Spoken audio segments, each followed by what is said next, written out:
Good morning students. आज मैं आपके सामने एक नए प्रकार का वीडियो लेकर के आया हूँ क्लास 11 12 कंपटीशन तीनों के लिए, जिसमें मैं सुपर ट्रिक बताऊंगा to find hybridization shape and geometry of molecule. मतलब एक ही ट्रिक से मैं हाइब्रिडाइजेशन भी बता दूंगा, शेप भी बता दूंगा मॉलिक्यूल का, और ज्योमेट्री भी बता दूंगा। मतलब ज्योमेट्री जो मतलब हाइब्रिडाइजेशन से निकलती है, और शेप जो लोन पेयर और बॉन्ड पेयर से ज्योमेट्री जब डिस्टर्ब होती है तो उसका हम शेप निकालते हैं। तो मैं हाइब्रिडाइजेशन, शेप और ज्योमेट्री एक ही ट्रिक से आपको बता दूंगा। एक ही ट्रिक से तीनों प्रॉब्लम सॉल्व हो जाएगी आपकी। तो चलिए बिना समय गंवाए वीडियो स्टार्ट करते हैं। तो सबसे पहले मैं हाइब्रिडाइजेशन पर फोकस करूंगा। मैं आपको बहुत सिंपल मेथड बताऊंगा, number of valence electron method से किसी भी मॉलिक्यूल में हाइब्रिडाइजेशन निकालना। Method to find hybridization with the help of number of valence electron method. तो पहले मैं एक एग्जाम्पल ले रहा हूँ। जैसे मान लीजिए NO3 माइनस में आपको हाइब्रिडाइजेशन निकालना है, तो आप कैसे निकालेंगे? तो चूंकि वैलेंस इलेक्ट्रॉन मेथड है, तो आउटर शेल के जो इलेक्ट्रॉन होंगे वही वैलेंस इलेक्ट्रॉन माने जाएंगे। तो वैलेंस इलेक्ट्रॉन नाइट्रोजन में हो जाएगा 5, ऑक्सीजन चूंकि 3 है, तो 3 ऑक्सीजन में वैलेंस इलेक्ट्रॉन हो जाएंगे 6 इंटू 3 इक्वल टू 18, क्योंकि एक ऑक्सीजन में 6 वैलेंस इलेक्ट्रॉन होते हैं आउटर शेल में। तो ये 18 हो गया, 3 फॉर ऑक्सीजन। तो अब total number of valence electron जोड़ लीजिए, number of valence electron nitrogen plus oxygen, तो 18 5 इक्वल टू कितना हो गया 23। अभी आपके पास आ गए 23 electron.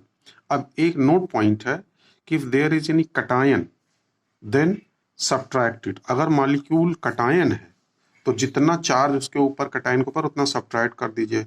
And if molecule is anion then add it. तो अगर मॉलिक्यूल पर अगर मॉलिक्यूल एनायन है तो जितना निगेटिव चार्ज है उसको ऐड कर दे। तो NO3 माइनस हमारा क्या है, निगेटिव है, तो एक निगेटिव है तो हमने वहां क्या कर दिया, एक ऐड कर दिया, +1 कर दिया, उल्टा करना है।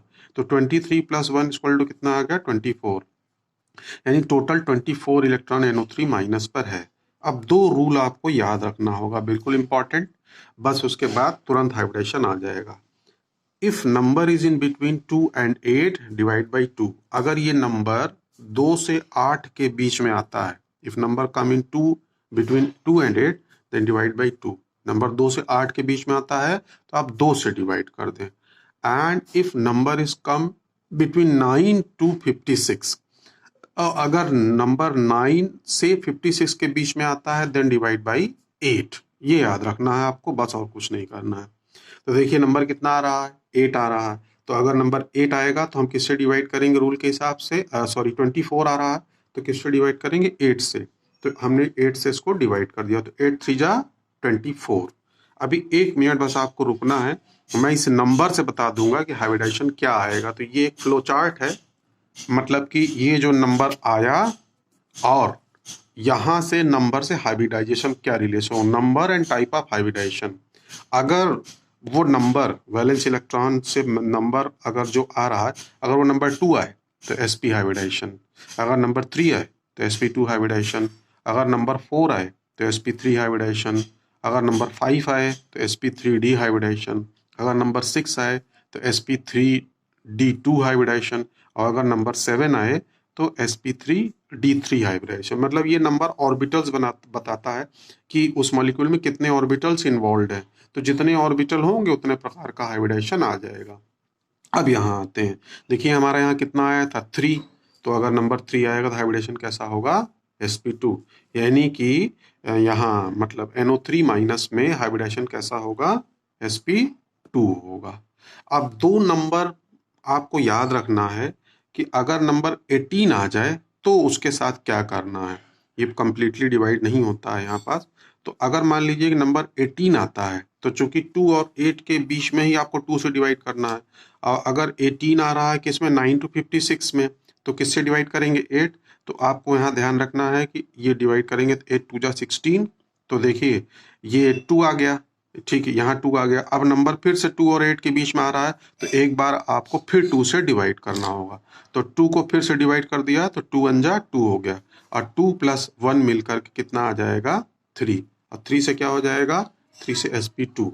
यानी कि 18 को डिवाइड करेंगे और जब ये नंबर 2 आएगा तो इस नंबर को, चूंकि नंबर 2 और 8 के बीच में आ रहा था, फिर रूल क्या है, फिर 2 से डिवाइड करते हैं। तो डिवाइड करके दोनों नंबर क्या करेंगे, जोड़ देंगे। यहाँ जो डिवाइडेंट आएगा उसको जोड़ेंगे तो 3 आ गया, तो 3 से क्या हो गया, sp2। और एक रूल बस ध्यान रखना है 19 के लिए। तो जब 19 आएगा तो पहले 19 मतलब 8 to 56 के बीच में होगा, अरे सॉरी 9 to 56 के बीच में होगा। तो अगर हम इसको 2 से डिवाइड करेंगे तो 8 2 जा 16, तो कितना बचा, 3। अब देखिए यहाँ फिर जो है वो नंबर 3 आ गया। अब 3 नंबर 2 से 8 के बीच में आता है, किससे डिवाइड करते हैं, हम डिवाइड करते हैं 2 से। तो हमने 3 को 2 से डिवाइड कर दिया, तो 2 1 जा 2, और यहाँ रिमाइंडर क्या बचा, 1।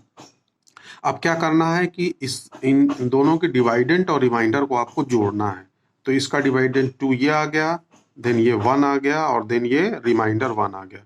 तो 2 + 1 + 3 = 4, और 4 से हाइब्रिडेशन क्या हो जाएगा, sp3। ये 18 और 19 के साथ प्रॉब्लम आएगी बस, और किसी नंबर के साथ प्रॉब्लम नहीं आएगी। 18 के साथ प्रॉब्लम आएगी तो इस तरह से सॉल्व कर देंगे, 19 के साथ प्रॉब्लम आएगी तो इस तरह से सॉल्व कर देंगे। अब यानी कि अब कोई भी आप हाइब्रिडेशन बिल्कुल 1 मिनट के अंदर निकाल सकते हैं। अब मैं कुछ एग्जाम्पल्स आपको करके दिखाता हूं ताकि आप सीख जाएं कि कैसे होगा। अब देखिए यहाँ हमने निकाला हुआ H2O में हाइब्रिडाइजेशन, बिल्कुल सिंपल, वाटर में। तो देखिए सबसे पहले क्या करेंगे कि दोनों का वैलेंस इलेक्ट्रॉन निकाल लेंगे, ठीक है। तो वैलेंस इलेक्ट्रॉन हाइड्रोजन में कितना होता है, 1, तो कितने हैं, 2 हैं, तो 2 वैलेंस इलेक्ट्रॉन हो गया, 2। ऑक्सीजन वैलेंस इलेक्ट्रॉन कितना होता है, 6, तो दोनों को जोड़ दिया, 6 to 8। नंबर किसके बीच में आ रहा है, 2 से 8 के बीच में आ रहा है, तो 2 से 8 के बीच में नंबर आएगा तो किससे डिवाइड करेंगे, 2 से, तो 2 4 जा 8, और नंबर 4 आएगा तो हाइब्रिडेशन कैसा होता है, sp3, ठीक है। आइए और थोड़ा सा बड़ा मॉलिक्यूल करते हैं। क्लोरीन का वैलेंस इलेक्ट्रॉन कितना हो गया, 7। फ्लोरीन में कितना होता है, 7, क्योंकि दोनों हेलोजन है, मगर फ्लोरीन कितने हैं, 3, तो 7 3 जा 21। अब दोनों को जोड़ दें तो 7 + 21 कितना हो गया, 28। नंबर देखिए 9 to 56 के बीच में आएगा तो कितने से डिवाइड करेंगे, 8 से, तो 8 3 जा 24। अब देखिए ये नंबर 3 आ गया, तो नंबर अगर अब 2 से 8 के बीच में आता है किससे डिवाइड करते हैं, 2 से, तो हमने फिर इसको डिवाइड कर दिया। तो जब इसको डिवाइड कर देंगे तो यहाँ पास ये बचेगा 2 2 जा 4, ये मतलब 8 3 जा 24 को डिवाइड किया तो रिमाइंडर कितना बचा, 4। तो 4 को 2 से डिवाइड कर देंगे, 2 2 जा 4 हो जाएगा, तो 3 और +2 कितना हो जाएगा, 5। तो 5 से हाइब्रिडेशन कितना हो जाएगा, sp3d। आइए अब एक एग्जाम्पल और करते हैं। जैसे हमने परक्लोरेट आयन ClO4- ले लिया, तो क्लोरीन का वैलेंस इलेक्ट्रॉन कितना हो गया, 7, ठीक है। ऑक्सीजन में कितना होता है, 6, कितने ऑक्सीजन है, 4, तो 6 4 जा 24, ठीक है। अब एक निगेटिव चार्ज है, तो मैंने बताया था कि अगर एनायन है तो ऐड कर देते हैं, तो जितना निगेटिव चार्ज होगा उतना ऐड कर दें। तो -1 था तो क्या कर दिया, +1, तो 23 और 24 और +7 कितना हो जाएगा, और +1 तो हो जाएगा 32। 24 और 7 31, और +1 कर दिया 32। नंबर कितना आ रहा, 32। 9 से 56 में नंबर आता है किससे डिवाइड करते हैं, 8 से, तो हमने डिवाइड कर दिया 32 को, तो 8 4 जा 32, ये नंबर आ गया 4। 4 से हाइब्रिडेशन कैसा होगा, sp3, यानी कि ClO4- में हाइब्रिडेशन कैसा होगा, sp3। बिल्कुल सिंपल निकला है हाइब्रिडेशन, बहुत आराम से वैलेंस इलेक्ट्रॉन जानते रहेंगे, दोनों रूल जानते रहेंगे तो आराम से हाइब्रिडेशन पता लग जाएगा। अब इसी नंबर से ज्योमेट्री भी पता लग जाएगी, मतलब मॉलिक्यूल में ज्योमेट्री कैसी है, उसका ओरिजिनल आकार कैसा है। तो अगर ये नंबर 2 आएगा तो हाइब्रिडेशन पीछे मैंने बताया sp होगा, और sp हाइब्रिडेशन में ज्योमेट्री लीनियर होगी। नंबर 3 आएगा तो sp2 हाइब्रिडेशन होगा, ज्योमेट्री होगी ट्राइंगुलर प्लानर होगा। नंबर 4 आएगा तो हाइब्रिडेशन sp3 होगा और ज्योमेट्री टेट्राहेड्रल होगी। नंबर 5 आएगा तो हाइब्रिडेशन sp3d होगा और ज्योमेट्री ट्राइगोनल बाइपिरामिडल होगी। नंबर 6 आएगा तो हाइब्रिडेशन sp3d2 होगा और ज्योमेट्री क्या आएगी, ऑक्टाहेड्रल आएगी। और अगर नंबर 7 आएगा तो ज्योमेट्री हाइब्रिडेशन आएगा sp3d3 और ज्योमेट्री आएगी पेंटागोनल बाइपिरामिडल। मतलब ज्योमेट्री ओरिजिनल मॉलिक्यूल का आकार होता है, मगर मॉलिक्यूल में जब लोन पेयर आने लगते हैं तो उसकी ज्योमेट्री डिस्टर्ब हो जाती है, फिर उसका हम शेप पढ़ते हैं, जो आपको आगे इसी ट्रिक से बताने जा रहे हैं। तो चलिए आइए इसी नंबर के द्वारा ट्रिक बताते हैं। हाइब्रिडेशन के नंबर से हम लोन पेयर बॉन्ड पेयर निकाल करके शेप कैसे बताएंगे। अब देखिए यहाँ हम शेप पे डिस्कशन करने जा रहे हैं। नंबर यानी जो वो नंबर अभी हमने निकाला है and lone pair bond pair, तो उसी नंबर से लोन पेयर और बॉन्ड पेयर कैसे निकालें, एक ही ट्रिक वही अभी नंबर से लोन पेयर बॉन्ड पेयर कैसे निकालेंगे। तो सबसे पहले हमने एग्जाम्पल लिया ClF3 का, तो ClF3 ले लिया हमने। तो सबसे पहले क्या करें, वैलेंस इलेक्ट्रॉन मेथड ही अपनाना है। तो क्लोरीन में वैलेंस इलेक्ट्रॉन कितना है 7, ठीक है। नंबर ऑफ सिग्मा बॉन्ड कितना है 3, तो जितने नंबर ऑफ सिग्मा बॉन्ड होंगे वही उसका बॉन्ड पेयर होगा। अब सिग्मा बॉन्ड कैसे पता करेंगे, सेंट्रल एलिमेंट मतलब जो अकेला एलिमेंट होगा वो सेंट्रल एलिमेंट होगा, और उसके बगल में जो मोर देन वन एलिमेंट होंगे वो पेरिफेरल एलिमेंट होंगे। तो सेंट्रल एलिमेंट से जितना एलिमेंट लगा होगा उतने ही सिग्मा बॉन्ड बने होंगे।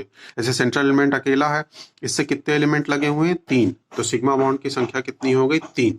जितने सिग्मा बॉन्ड होंगे उतना ही बॉन्ड पेयर होगा। The number of sigma bond is equivalent to the bond pair. And how can you find out the sigma bond? The number of atom element attached to central element is equivalent to the number of sigma bond, and number of sigma bond is equivalent to the bond pair. ठीक, तो अब देखिए valence electron कितने हैं chlorine में 7, ठीक है। Sigma bond कितने हैं 3, तो वैलेंस सेंट्रल एलिमेंट के वैलेंस इलेक्ट्रॉन को सिग्मा बॉन्ड से माइनस कर देना। तो 7 में से 3 माइनस कर दिया तो कितना आया 4 इलेक्ट्रॉन। अब 4 इलेक्ट्रॉन का मतलब क्या हो गया 2 पेयर, मतलब 4 इलेक्ट्रॉन का मतलब 2 जोड़े।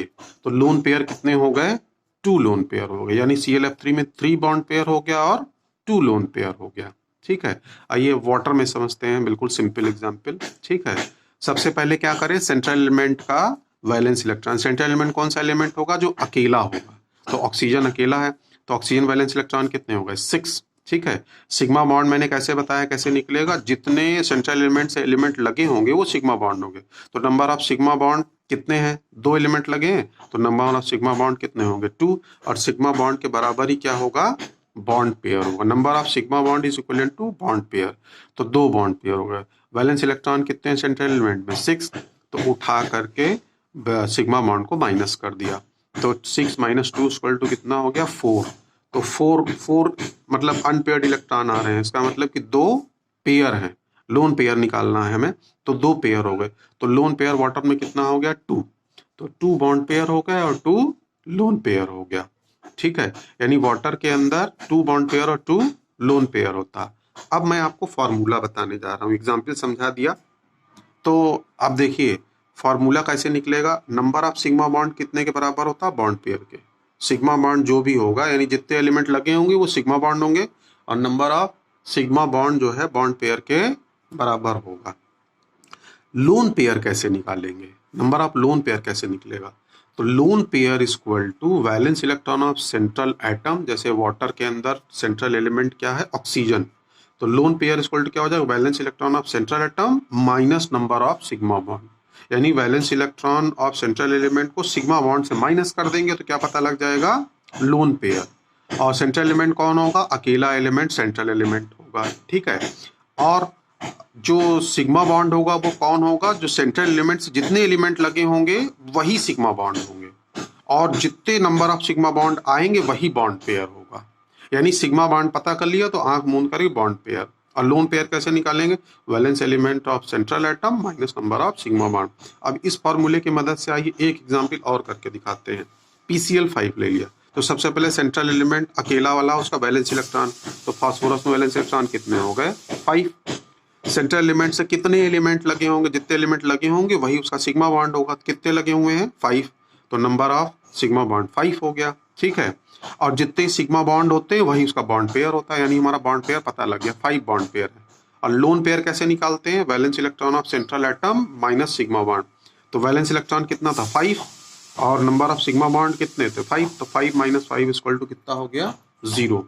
तो LP की वैल्यू कितनी आ गई 0, यानी PCl5 में लोन पेयर 0 है और बॉन्ड पेयर कितना है 5 है। यानी बहुत सिंपल मेथड, उसी हाइब्रिडाइजेशन के नंबर से आप जो है लोन पेयर बॉन्ड पेयर पता कर सकते। एक बार लोन पेयर बॉन्ड पेयर आ गया तो ज्योमेट्री जो है 1 मिनट में पता लग जाएगी। अब मैं आपको लोन पेयर और बॉन्ड पेयर से ज्योमेट्री क्या हो शेप क्या होगा वो मैं फ्लो चार्ट के थ्रू बताने जा रहा हूँ। ये देखिए, ये आपको लर्न करना होगा। 2 लोन पेयर और 1 बॉन्ड पेयर आए तो बेंट वी शेप होगा। 2 लोन पेयर और 1 बॉन्ड पेयर आए, 2 बॉन्ड पेयर और 1 लोन पेयर आए, ठीक है, तो वहां पास आपको जो है वो बेंट वी शेप मिलेगा, ठीक है। अगर 3 बॉन्ड पेयर और 1 लोन पेयर आए तो वहां पिरामिडल होगा। जैसे एग्जाम्पल अमोनिया और NF3 हो गया, 3 बॉन्ड पेयर, और अगर वहां पास 1 लोन पेयर आए तो NH3 NF3 होगा, ज्योमेट्री पिरामिडल होगी। अगर 2 बॉन्ड पेयर और 2 लोन पेयर आए तो स्ट्रक्चर वो बेंट होगा, ठीक है, 2 बॉन्ड पेयर और 2 लोन पेयर से। एग्जाम्पल H2S हो गया, NH2 हो गया, इसका एग्जाम्पल H2O भी हो सकता है, जो अभी मैंने यहाँ दिखाया। देखिए H2O में कितना आ रहा है, 2 बॉन्ड पेयर और 2 लोन पेयर, तो 2 बॉन्ड पेयर और 2 लोन पेयर से स्ट्रक्चर कैसा होगा, बेंट होगा, इसको बेंट बोलेंगे, ठीक है। 4 बॉन्ड पेयर और 1 लोन पेयर आए तो ज्योमेट्री कैसी होगी, सीसॉ होगी। एग्जाम्पल SF4, बुक में आप कंसल्ट कर लें। 4 बॉन्ड पेयर 1 लोन पेयर पे शेप आएगा सीसॉ, एग्जाम्पल SF4।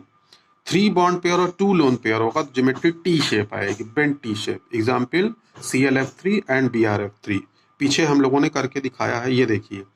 ClF3 में देखिए बॉन्ड पेयर कितना आ रहा है 3, लोन पेयर कितना आ रहा है 2, तो 3 बॉन्ड पेयर और 2 लोन पेयर से कितनी शेप आ रहा है, कितना, T shape, example CrF3, ClF3 and BrF3। 2 bond pair हो 3 लोन पेयर हो तो ज्योमेट्री ये शेप लीनियर आएगा, एग्जाम्पल XCF2 और ICl2 माइनस। और 5 बॉन्ड पेयर और 1 लोन पेयर हो तो शेप आएगा स्क्वायर पिरामिडल, और एग्जाम्पल होगा ClF5 एंड BrF5। और 4 बॉन्ड पेयर और 2 लोन पेयर आ जाए तो शेप होगा स्क्वायर प्लानर, एग्जाम्पल होगा XCF4। यानी कि बॉन्ड पेयर और लोन पेयर की मदद से आप आसानी से ज्योमेट्री को बता सकते हैं, ज्योमेट्री और शेप को बता सकते हैं। तो यहाँ देखिए ये पूरा फ्लो चार्ट हो गया। 2 बॉन्ड पेयर 2 लोन पेयर से बेंट वी शेप या बेंट शेप H2O, या 2 बॉन्ड पेयर 2 लोन पेयर से बेंट शेप H2O भी लिख सकते हैं, H2S भी NH2 माइनस। ऐसे करके पूरा फ्लो चार्ट है जो आपको शेप बता सकता है। पीछे मैंने फ्लो चार्ट से ज्योमेट्री बता दी और सब जगह नंबर ही इस्तेमाल किया है मैंने। एक नंबर इस्तेमाल करके हम यहाँ बता सकते हैं कि कैसे मॉलिक्यूल में ये निकल सकता है। तो ये जो नंबर आ रहा है यहाँ, आप नंबर से आप लोन पेयर और बॉन्ड पेयर आप निकाल सकते हैं। कैसे, सिग्मा बॉन्ड की मदद से वैलेंस इलेक्ट्रॉन मेथड से हम शेप भी फाइंड आउट कर सकते हैं। तो इस तरीके से हाइब्रिडाइजेशन और ज्योमेट्री और शेप मॉलिक्यूल का हम एक ही बार में एक ही ट्रिक से पता कर सकते हैं। तो वीडियो अगर अच्छा लगा हो तो मेरे चैनल को प्लीज़ सब्सक्राइब करें, लाइक करें, शेयर करें। Thank you.